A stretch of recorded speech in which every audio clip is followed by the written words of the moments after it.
Hello, YouTubers, friends, compatriots, bootlickers, shills, debts, lice, arse, peasants, vassals, minions, meat sacks. I'm Useful Idiot. Welcome. And today, go to Iran. And turns out there's a Kurdish uprising going on there of some sorts right now.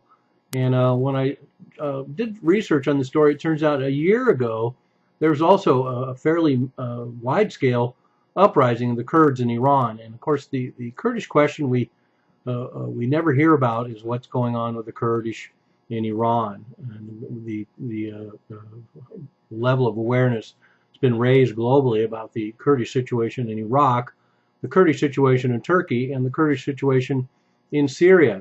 And all four of these countries have that same common root, the Sykes-Picot Agreement that the Allies used to create these artificial states in that region. And they ended up taking a traditional homeland of Kurdistan and dividing it among four nations. And like I say, the other three sections have been in the headlines recently. But as it turns out, there's a similar long history of Kurdish resistance in Iran. First, let me talk about this new situation. Apparently, just this month, there's been new clashes with Kurdish elements and the Iranian Revolutionary Guard. And some have even called it a, quote, wide-scale armed uprising, unquote. Of course, we're not privy to a lot of information, and there's not a lot of information out there on this right now. But apparently, the Kurds are restarting some armed resistance in light of the fact that the Kurds are resisting all over that region right now. And this article pointed out one of the things that's interesting is because once again we have Israel, Turkey, Saudi Arabia, and the United States, of course, who have worked with the Kurds in the Kurdish in Iran. And while we have the Kurdish in Turkey are considered terrorists, once again, the Kurdish that the United States and Israel and Turkey and Saudi Arabia all work with in Iran are not terrorists. So let's keep that in mind. And then, as I pointed out, a year ago, there was also an uprising, and I have to imagine, once again, this was influenced by events going on in the region, especially Syria, with thousands of Kurds demonstrated in a dozen Iranian cities in May of 2015, and buildings were burned, vehicles destroyed, very violent protests, and there was even calls for an independent democratic Kurdistan in Iran. 7 million Kurdish living in Iran, so a nice, once again, a very large chunk of displaced people. I find that fascinating that only a year ago there was calls by the Kurdish in Iran for an independent democratic Kurdistan, and didn't receive any coverage in Western press, so I shouldn't be surprised with that, I suppose. But the other part of this that was the most fascinating was looking at this long history. Of course, just like we discussed with the other countries in the region, Turkey, Iraq, and Syria, this situation resulted at the dismemberment of the Ottoman Empire, and then the subsequent reconstitution of certain elements, including the quashing of hopes of a independent Kurdistan.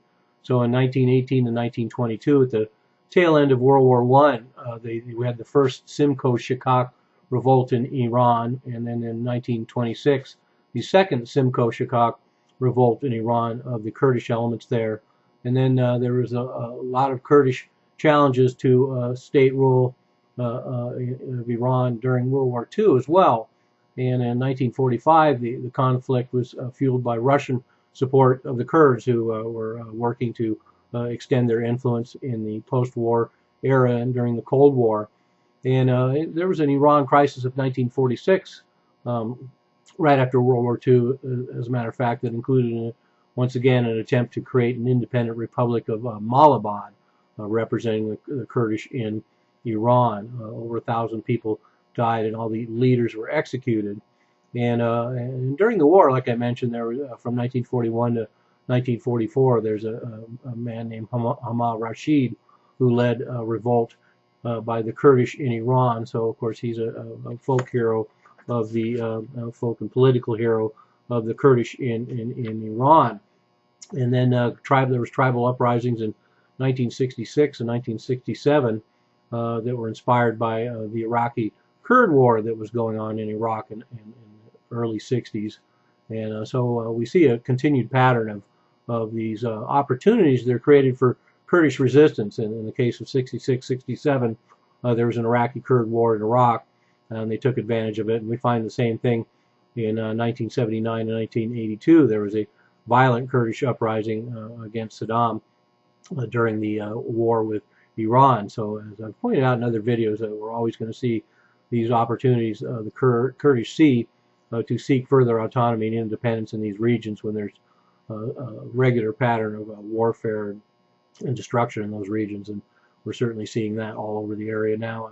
And one of the reasons why we're seeing a huge swell of Kurdish insurgency all around that area. But in the 79 to 82 uprising in Iran, that was inspired by the war with Iraq, over 10,000 Kurdish were killed and 200,000 displaced. So that was one of the more dramatic elements of any Kurdish uprising in Iran, and it just adds another layer of tragedy to that entire 10-year war between Iraq and Iran, that these sub-wars go on in these low-level genocides. And then in 1989 to 1996, there was actually another broad insurrection by the Kurds, and so there's a long history of this.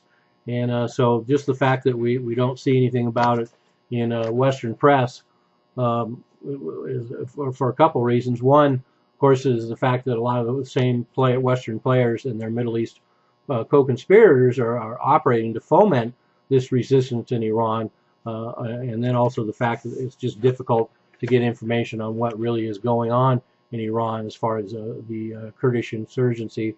But right now, I guess apparently there's another armed uprising of the Kurdish elements in Iran, and so I'll be looking for more details about that. And shouldn't be a surprise, considering, like I say, the fact that we have a swelling surge of Kurdish independence movements and insurgency and warfare all across that region right now. I'm a useful idiot. Don't you be one too.